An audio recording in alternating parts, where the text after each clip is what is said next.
স্বামী অনুমতি দিলেন, ঠিক আছে, যদি তারা দেয় তাহলে নিয়ে নাও। এদিক দিয়ে উনি যখন আবেদন করলেন যে এই শিশুকে আমরা নিতে চাই, ওনার পরিবারের, নবীজির পরিবারের পক্ষ থেকেও নবীজিকে হজরতে হালিমার কাছে সুপুর্দ করা হলো। হজরতে হালিমাতুস সাদিয়া রাদিয়াল্লাহু আনহা এরকমভাবে উনি যখন নবীজিকে কুলে নিলেন, কুলে নেওয়ার পরে দেখতে পারলেন যে নবীজি সাল্লাল্লাহু আলাইহি ওয়াসাল্লামের চেহারা থেকে এরকমভাবে আলো ঝলমল করতেছে, এত সুন্দর আলো ঝলমল করতেছে। এই আলো দেখে নবীজি সাল্লাল্লাহু আলাইহি ওয়াসাল্লামের নূরানি চেহারা দেখে উনি যে এরকমভাবে ওনার শারীরিকভাবে দুর্বলতা আছে বা এরকম অনাহারে থাকার কারণে শারীরিক যে ক্লান্তি ছিল, নবীজির চেহারা মুবারক দেখার সাথে সাথেই তার সমস্ত শরীরের ক্লান্তি দূর হয়ে গেল। সুবহানাল্লাহ। শুধু তাই নয়, হযরত হালিমাতুস সাদিয়া বলেন, আমি যখন মুহাম্মদকে কোলে নিলাম, মুহাম্মদকে কোলে নেওয়ার সাথে সাথে আমি লক্ষ্য করে দেখলাম তার শরীর থেকে এমন সুন্দর সুঘ্রাণ বের হইতেছে, যে সুঘ্রাণ আমি কোনোদিন আমার নাকে আসে নাই, আমি অনুভব করি না, এত সুন্দর সুঘ্রাণ বের হইতেছে। আমি মুহাম্মদকে কোলে নিলাম, কোলে নেওয়ার পরে আমার দিকে তাকায়া মুহাম্মদ এরকমভাবে মুস্কি হাসি দিল। আমি তারপরে চলে গেলাম তাঁবুতে। তাঁবুতে যাওয়ার পরে আমি মুহাম্মদকে আমার ডান স্তনের মধ্যে লাগিয়ে দিলাম। মুহাম্মদকে আমার ডান স্তনের মধ্যে লাগানোর পরে দেখি মুহাম্মদ এরকমভাবে ডান স্তনের দুধ পান করতেছে। ডান স্তনের দুধ পান করার পরে আমি মুহাম্মদকে দিলাম বাম স্তনের দুধ পান করার জন্যে, কিন্তু মুহাম্মদ বাম স্তনের দুধ পান করে না, শুধু ডান স্তনের দুধ পান করে ক্ষান্ত। আল্লাহর কি কুদরত, আমার স্তনে এরকম দুধ ছিল না, আমার একটা বাচ্চাই পেট ভরে পরিপূর্ণভাবে পান করতে পারতো না। কিন্তু শিশু মুহাম্মদ যখন আমার কোলে আসলো, শিশু মুহাম্মদ আমার কোলে আসার সাথে সাথেই আমার এরকম অবস্থা হয়ে গেল, আমার দুটো স্তন এরকম ভাবে দুধে পরিপূর্ণ হয়ে গেল যে একজন বাচ্চা আমার একটা স্তন পান করলেই সে তার ক্ষুধা দূর হয়ে যায়। সমস্ত মাখলুকের নবী, সমস্ত নবীগণের নবী, আকায়ে নামদার, তাজদারে মদিনা হযরত মুহাম্মদুর রাসূলুল্লাহ সাল্লাল্লাহু আলাইহি ওয়াসাল্লাম, যিনি রহমত হিসাবে এই রবিউল আউয়াল মাসে আগমন করেছেন। তিনি একজন রহমতের নবী, তিনি সারা জাহানের জন্য রহমত। এই রহমতের নবী রহমাতাল লিল আলামিন হয়ে এই রবিউল আউয়াল মাসে আগমন করেছেন। তিনি যখন দুনিয়াতে এসেছিলেন, জন্মগ্রহণ করেছিলেন, দুনিয়াতে আগমনের সময় এমন একটা পরিস্থিতি তখন বিরাজ করতেছিল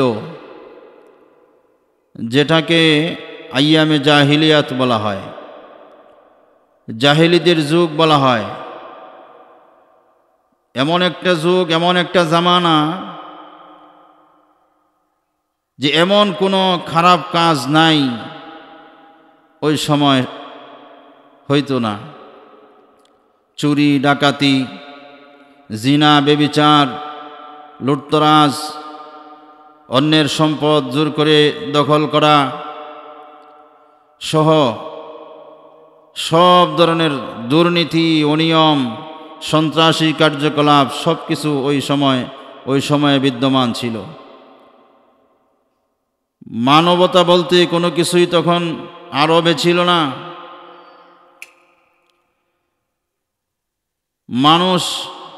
মানুষের শত্রু হয়ে থাকতো, কারো ভালো কেউ দেখতে পারত না। ধনী এবং উচ্চ শ্রেণীর মানুষের কাছে দরিদ্র নিচু শ্রেণীর মানুষের কোনো মূল্য ছিল না। মানুষের কাছে মানুষের জীবনের কোনো নিরাপত্তা ছিল না। মানুষ এরকমভাবে ভ্রষ্টের শেষ পর্যায়ে পৌঁছে গিয়েছিল। এমনকি এমন একটা পরিস্থিতি তখন বিরাজ করতেছিল যে আল্লাহ রাব্বুল আলামিন মানুষকে এত দামি করে সৃষ্টি করেছেন এবং মানুষ, পুরুষও যেমন মানুষ, নারীরাও তেমন মানুষ। আল্লাহ রাব্বুল আলামিন নারী এবং পুরুষ উভয়কেই সম্মানিত করে সৃষ্টি করেছেন। অথচ ওই আরবের ওই সময়ে নারীদেরকে একেবারে সমাজে মর্যাদাহীন মনে করা হতো। নারীদের কোনো সম্মান তখন আরবে ছিল না। এমনকি এমন পরিস্থিতি দাঁড়াইছিল যে কাহারও ঘরে যদি কন্যা সন্তান জন্মগ্রহণ করত, তাহলে সে সমাজে মুখ দেখাইতে পারত না লজ্জার কারণে, যে আমার ঘরে মেয়ে সন্তান হয়েছে, কন্যা সন্তান হয়েছে, আমি কিভাবে এরকমভাবে মানুষের সামনে মুখ দেখাবো। লজ্জাবোধ করত মেয়ে সন্তান হইলে। এমন একটা কঠিন পরিস্থিতি যে নিজের লজ্জা ঢাকার জন্যে নিজের জন্মদাতা পিতা পর্যন্ত নিজের কন্যাকে জীবিত অবস্থায় এরকমভাবে কবর দিয়া দিত লজ্জা থেকে বাঁচার জন্যে। চিন্তা করে দেখেন একটা সমাজ কি পরিমাণ নষ্ট হলে একজন বাবা নিজের সন্তানকে পর্যন্ত জীবিত মাটি দিতে পারে, কবর দিতে পারে। এমন একটা পরিস্থিতিতে আপনার আমার নবী, বিশ্বনবী, রহমতের নবী, সমস্ত মাখলুকের নবী দুনিয়াতে আগমন করেন। আর দুনিয়াতে আগমন করার পর থেকেই আস্তে আস্তে আস্তে আস্তে এই জাহিলি যুগ দূর হয়ে একেবারে আরব, পুরা আরব এরকমভাবে স্বর্ণের যুগে রূপান্তরিত হয়ে গেছে। সুবহানাল্লাহ। তো নবীজি সাল্লাল্লাহু আলাইহি ওয়াসাল্লামের দুনিয়ার আগমন এত বরকতপূর্ণ যে নবীজি সাল্লাল্লাহু আলাইহি ওয়াসাল্লাম যখন দুনিয়াতে আগমন করেছেন, তখন আমরা যেইভাবে দুনিয়াতে আগমন করি, যদিও নবীজি সাল্লাল্লাহু আলাইহি ওয়াসাল্লামের আগমনটা এইভাবেই ছিল, অবকাঠামো সব একই ছিল, কিন্তু নবীজির আগমনের বিষয় অবস্থা ভিন্ন রকম ছিল। যে আমরা যখন দুনিয়াতে আগমন করি, কোনো সন্তান যখন মার গর্ভে আসে, মার গর্ভে আসার কিছুদিন পর থেকেই মার বিভিন্নভাবে শারীরিক সমস্যা দেখা দেয়। এরকমভাবে চলাফেরা আগের মতো করতে পারে না, ঘুমাইতে পারে না, খানা খাইতে পারে না। এই ধরনের বিভিন্ন সমস্যা মার শরীরে দেখা দেয় সন্তান গর্ভে আসার পরে। কিন্তু আপনার আমার নবী, রহমতের নবী, বিশ্বনবী মুহাম্মদুর রাসূলুল্লাহ সাল্লাল্লাহু আলাইহি ওয়াসাল্লাম যখন মার গর্ভে আসলেন, যতদিন মার গর্ভে ছিলেন, দুনিয়ার সাধারণ শিশুরা মার গর্ভে আসার পরে যেরকম মাদের কষ্ট অনুভব হয়, মাদের বিভিন্ন ধরনের সমস্যা দেখা দেয়, রহমতের নবী মুস্তাফা সাল্লাল্লাহু আলাইহি ওয়াসাল্লাম মার গর্ভে আসার পরে ওনার মার এই ধরনের কোনো সমস্যায় সম্মুখীন হন নাই। কোনো ধরনের সমস্যা ওনার মার হয় নাই। দুনিয়ার সাধারণ মহিলাদের যেই ধরনের সমস্যা দেখা দেয়, কোনো সমস্যা ওনার মার হয় নাই। এমনকি দুনিয়াতে আগমনের সময় এরকমভাবে সন্তান যখন প্রসব করবে, সন্তান প্রসব করার সময় একজন মা বুঝে সন্তান প্রসবের কি কষ্ট, কি অসহ্য যন্ত্রণা একজন মা বুঝে যখন সন্তান প্রসব করে। তাছাড়া ভাষায় বোঝানোর মতো না। একজন মা যখন সন্তানকে প্রসব করে, যখন প্রসব ব্যথা শুরু হয়ে যায়, মা এরকমভাবে স্বামীর কাছ থেকে বিদায় নেয়, শাশুড়ির কাছ থেকে বিদায় নেয়, মার কাছ থেকে বিদায় নেয়। এরকম পরিচিত যারা আছে তাদের কাছ থেকে একে একে বিদায় নেয়, যাতে করে তার মনে হয় যেন যে কোনো মুহূর্তে সে দুনিয়া থেকে বিদায় হয়ে যাইতে পারে। একজন মা যখন সন্তান জন্ম দেন, দুনিয়াতে সন্তান ভূমিষ্ঠ ঘটান। এমন সময় মার এমন পরিস্থিতি হয়, কিন্তু আপনার আমার নবী রাহমাতাল লিল আলামিন মুহাম্মাদুর রাসূলুল্লাহ সাল্লাল্লাহু আলাইহি ওয়াসাল্লাম দুনিয়াতে আগমনের সময় এরকম কোনো কিছু ঘটে নাই। সুবহানাল্লাহ। মার কোনো ব্যথা হয় নাই। কিতাবের মধ্যে আসছে মুহাম্মাদুর রাসূলুল্লাহ সাল্লাল্লাহু আলাইহি ওয়াসাল্লাম যখন মার গর্ভ থেকে দুনিয়াতে আগমন করবেন, এর পূর্ব মুহূর্তে আল্লাহ রাব্বুল আলামিন অনেকগুলা অলৌকিক ঘটনা ঘটাইছেন, অনেকগুলা জিনিস দেখাইছেন। কিতাবের মধ্যে আসছে নবীজি যখন মার গর্ভে দুনিয়াতে আগমন করার সময় হয়ে গেল, এমন সময় হযরতে আমিনা লক্ষ্য করে দেখেন তার সন্তান দুনিয়াতে আগমনের সময় ঘরের ভিতরে এমন একটা নূর চমকে উঠল, যে নূরটা সারা পৃথিবী এরকমভাবে আলোকিত হয়ে গেছে।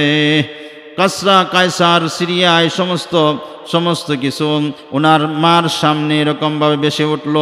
শুধু তাই নয়, সিরাতের কিতাবের মধ্যে আসছে নবীজি সাল্লাল্লাহু আলাইহি ওয়াসাল্লাম যখন দুনিয়াতে আগমন করবেন, ওই সময়টা ছিল সুবহে সাদিকের সময়, যখন দিনও না রাত্রও না, এরকম দিন এবং রাত্রির মাঝামাঝি সময় নবীজি যখন দুনিয়াতে আগমন করবেন, এমন সময় এরকমভাবে আসমান থেকে ওই ঘরের ভিতরে একজন মহিলা ছিলেন, তিনি বলতেছেন, আমি লক্ষ্য করে দেখলাম আসমানের তারকাগুলা যেন এরকমভাবে নিম্নমুখী হয়ে গেছে, নিচের দিকে গেছে।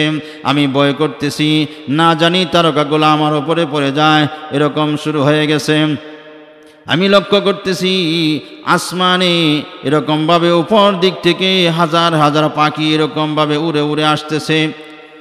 আমার মা বোনেরা, সিরাতের কিতাবের মধ্যে আসছে নবীজি যখন দুনিয়াতে আগমন করবেন, আগমনের পূর্ব মুহূর্তে নবীজি সাল্লাল্লাহু আলাইহি ওয়াসাল্লামের আম্মার খেদমত করার জন্যে আল্লাহ রাব্বুল আলামিন কয়েকজন মহিলা পাঠিয়ে দিয়েছিলেন।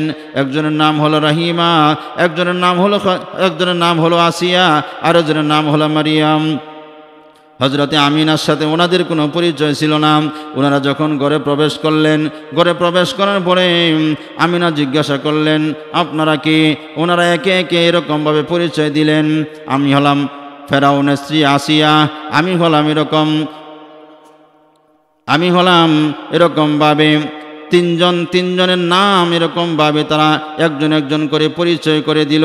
আমি হলাম ঈসার মা মারিয়াম।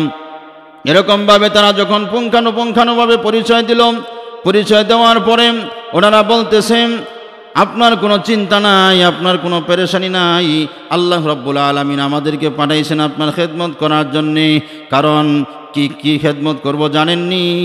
এই কিছুক্ষণের মধ্যে আপনার গর্ভ থেকে যিনি দুনিয়াতে আগমন করবেন, তিনি সাধারণ কেউ নয়, তিনি সমস্ত নবীদের নবী, সমস্ত রসুলদের রসুল, আকায়ে নামদার তাজদারে মদিনা মুহাম্মাদুর রাসূলুল্লাহ সাল্লাল্লাহু আলাইহি ওয়াসাল্লাম কিছুক্ষণের মধ্যে দুনিয়াতে আগমন ঘটবে। এই জন্য আপনার খেদমত করার জন্য আল্লাহ রাব্বুল আলামিন আমাদেরকে পাঠাইছেন। অনেক লম্বা ইতিহাস সিরাতের কিতাবের মধ্যে আসছে। মুহাম্মাদুর রাসূলুল্লাহ সাল্লাল্লাহু আলাইহি ওয়াসাল্লাম যখন দুনিয়াতে আগমন করলেন, আগমন করার সময় উনি সিজদারত অবস্থায় আগমন করেছেন। দুনিয়াতে এরকমভাবে সাধারণ শিশুরা যখন জন্মগ্রহণ করে এরকমভাবে কান্নার আওয়াজ থাকে, কান্নার আওয়াজ কানতে কানতে তারা দুনিয়াতে আসে। কিন্তু মুহাম্মাদুর রাসূলুল্লাহ সাল্লাল্লাহু আলাইহি ওয়াসাল্লাম যখন দুনিয়াতে আগমন করলেন, দুনিয়াতে আগমনের সময় এরকমভাবে কান্নাকাটি না, ওনার জবান থেকে আল্লাহ রাব্বুল আলামিনের শব্দ নাম উচ্চারণ হইতেছিল। আল্লাহু আকবার, আল্লাহু আকবার শব্দ উচ্চারিত হইতেছিল, আল্লাহু আকবার ধ্বনি উচ্চারিত হইতেছিল। ও আমার মা বোনেরা, নবীজি সাল্লাল্লাহু আলাইহি ওয়াসাল্লাম দুনিয়াতে আগমনের পর নবীজি সাল্লাল্লাহু আলাইহি ওয়াসাল্লামকে জান্নাতি পানি দ্বারা এরকমভাবে গোসল করানো হলো।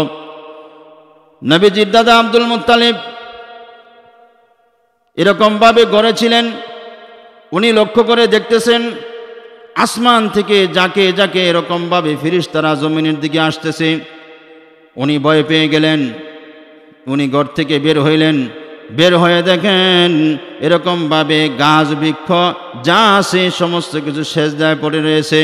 এরকমভাবে কাবাগরের ভিতরে 360টা মূর্তি ছিল, এগুলা পড়ে গিয়েছে।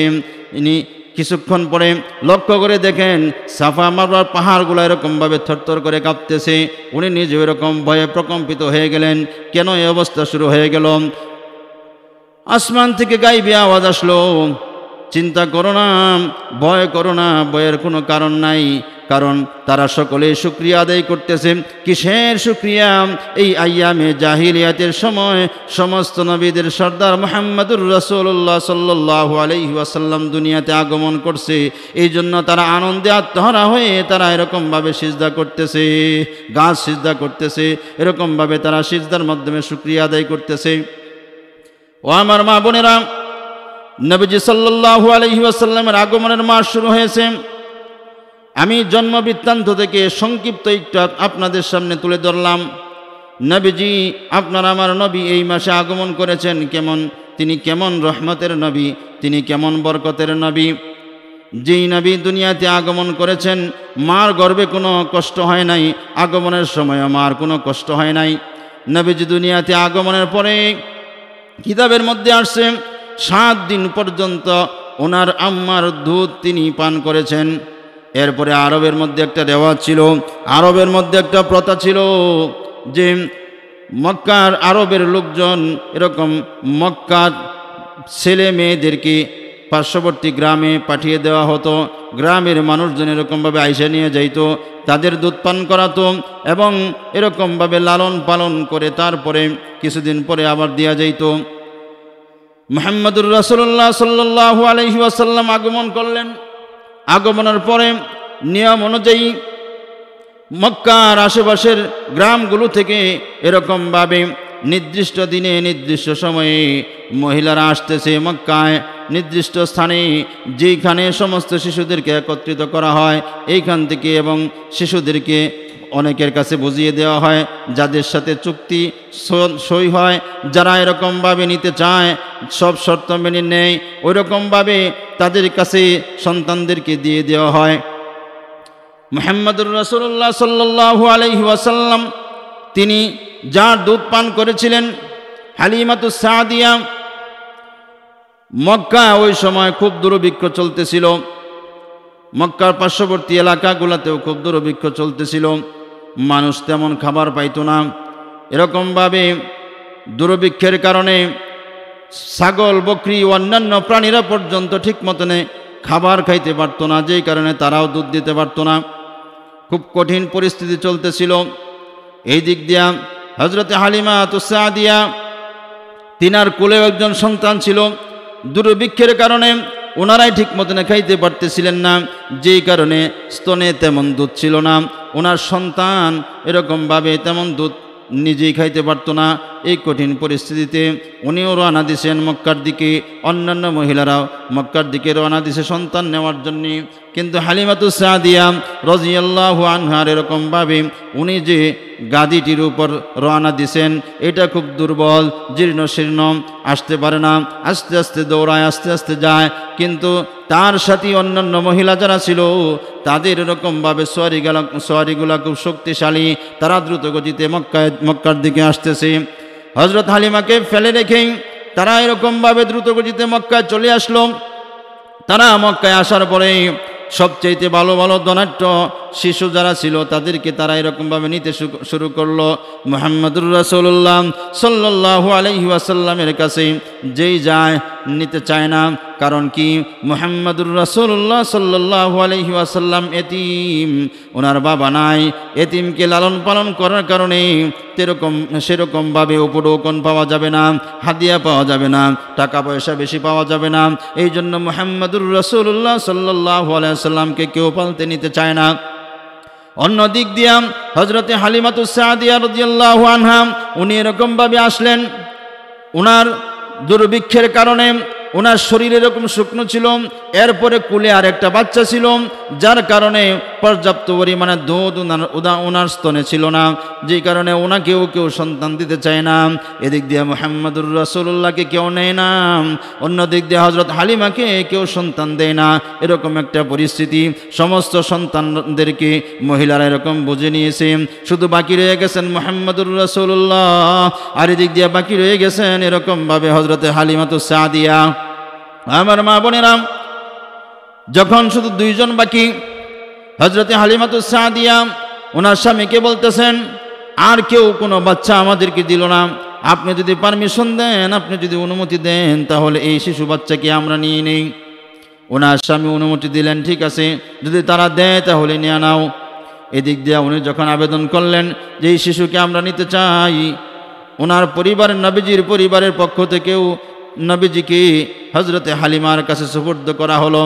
হযরতে হালিমাতুস সাদিয়া রাদিয়াল্লাহু আনহা এরকমভাবে উনি যখন নবীজিকে কুলে নিলেন, কুলে নেওয়ার পরে দেখতে পারলেন যে নবীজি সাল্লাল্লাহু আলাইহি ওয়াসাল্লামের চেহারা থেকে এরকমভাবে আলো ঝলমল করতেছে, এত সুন্দর আলো ঝলমল করতেছে। এই আলো দেখে নবীজি সাল্লাল্লাহু আলাইহি ওয়াসাল্লামের নূরানি চেহারা দেখে উনি যে এরকমভাবে ওনার শারীরিকভাবে দুর্বলতা আছে বা এরকম অনাহারে থাকার কারণে শারীরিক যে ক্লান্তি ছিল, নবীজির চেহারা মুবারক দেখার সাথে সাথেই তার সমস্ত শরীরের ক্লান্তি দূর হয়ে গেল। সুবহানাল্লাহ। শুধু তাই নয়, হযরতে হালিমাতুস সাদিয়া বলেন, আমি যখন মুহাম্মদকে কুলে নিলাম, মুহাম্মদকে কুলে নেওয়ার সাথে সাথে আমি লক্ষ্য করে দেখলাম তার শরীর থেকে এমন সুন্দর সুঘ্রাণ বের হইতেছে, যে সুঘ্রাণ আমি কোনোদিন আমার নাকে আসে নাই, আমি অনুভব করি নাই, এত সুন্দর সুঘ্রাণ বের হইতেছে। আমি মুহাম্মদকে কুলে নিলাম, কুলে নেওয়ার পরে আমার দিকে তাকায়া মুহাম্মদ এরকমভাবে মুস্কি হাসি দিল। আমি তারপরে চলে গেলাম তাঁবুতে। তাঁবুতে যাওয়ার পরে আমি মুহাম্মদকে আমার ডান স্তনের মধ্যে লাগিয়ে দিলাম। মুহাম্মদকে আমার ডান স্তনের মধ্যে লাগানোর পরে দেখি মুহাম্মদ এরকমভাবে ডান স্তনের দুধ পান করতেছে।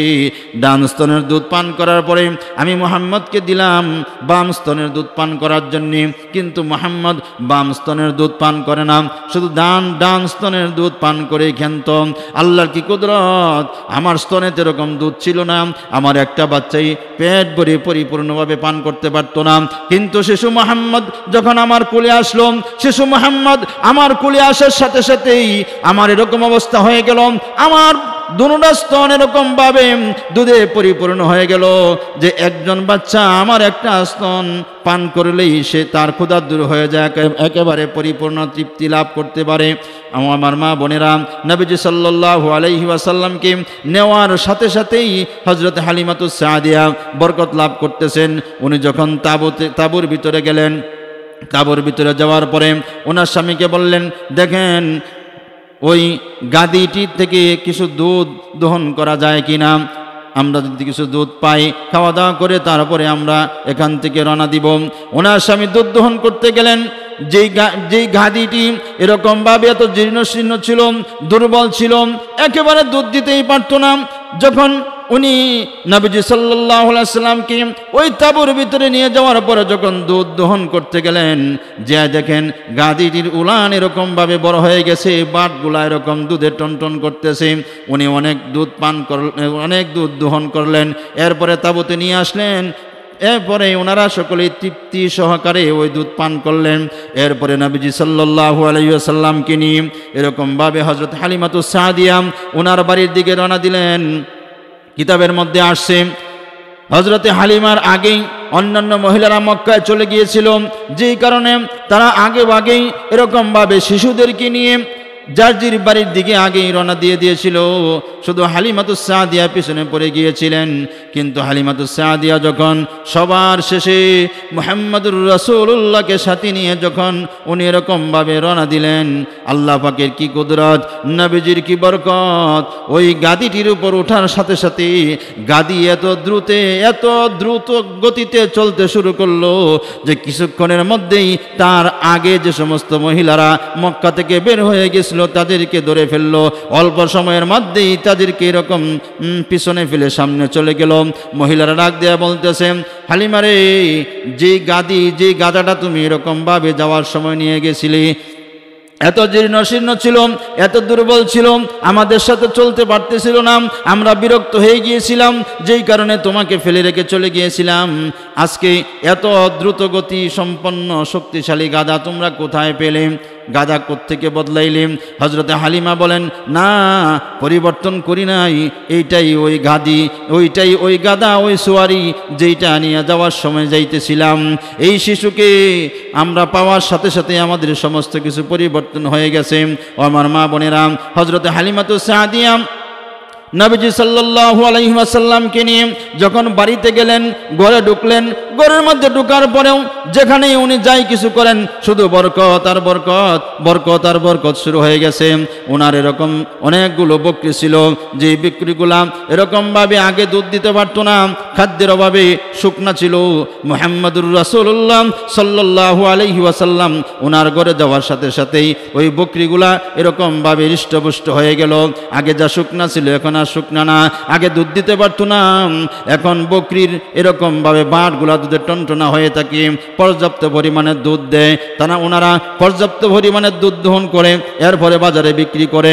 আশেপাশের লোকজন বলা বলি করতে শুরু করলো, হালিমার ছাগলগুলাম, হালিমার বকরিগুলাকে কোন চরে ঘাস খাওয়ায়, আমাদের বকরিগুলাকে ওইখানে পাঠাইতে হবে, কারণ তার বকরিগুলা এরকমভাবে খায়া পেট ভরে আসে, তারপরে অনেক দুধ দেয়, কিন্তু আমাদের বকরিগুলা খাদ্যের অভাবে এরকম শুকায় গেছে, দুধ দেয় না।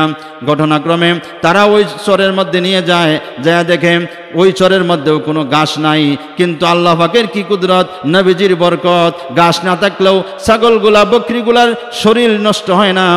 এরপরে আল্লাহ রাব্বুল আলামিনের কুদরতে নবীজি সাল্লাল্লাহু আলাইহি ওয়াসাল্লামের বরকতে পরিপূর্ণ দুধ তারা দেয়। ও আমার মা বোনেরা, সময় অনেক হয়ে গেছে। নবীজির আগমনের মাস বিদায়, নবীজি সাল্লাল্লাহু আলাইহি ওয়াসাল্লামের জন্ম বৃত্তান্ত থেকে আপনাদের সামনে অল্প একটু তুলে ধরলাম। এখান থেকে আমরা এতটুকু বুঝতে পারলাম, আমাদের নবী রহমতের নবী, বরকতের নবী, আমাদের নবী সমস্ত মাখলুকের জন্য রহমত। আমাদের নবী দুনিয়াতে আসার আগে মহিলাদের কোনো সম্মান ছিল না, মেয়েদের কোনো ইজ্জত ছিল না, কিন্তু নবীজি আসার পরেই ইসলাম মহিলাদেরকে এরকম সম্মান দান করছে। কি সম্মান দান করছে পরবর্তী কোনো সময় আলোচনা ইনশাল্লাহ বিস্তারিতভাবে তুলে ধরব। আজকে এখান থেকে আমরা এতটুকু জানলাম, নবীজির জন্ম বৃত্তান্ত জানলাম। এই নবীজির জন্ম বৃত্তান্ত উপলক্ষে 12ই রবিউল আউয়াল অনেক ধরনের বেদাতি কার্যক্রম হয়, অনেক ধরনের গুনার কার্যক্রম হয়। আল্লাহ রাব্বুল আলামিন আমাদের সকলকেই 12ই রবিউল আউয়ালের সকল প্রকার বিদাতি কার্যক্রম থেকে হেফাজত করুন, আমিন। আমার মা ও বোনেরা, আমি আমার সংক্ষিপ্ত আলোচনা এখানে শেষ করতেছি ইনশাআল্লাহ। আল্লাহ রাব্বুল আলামিন তৌফিক দান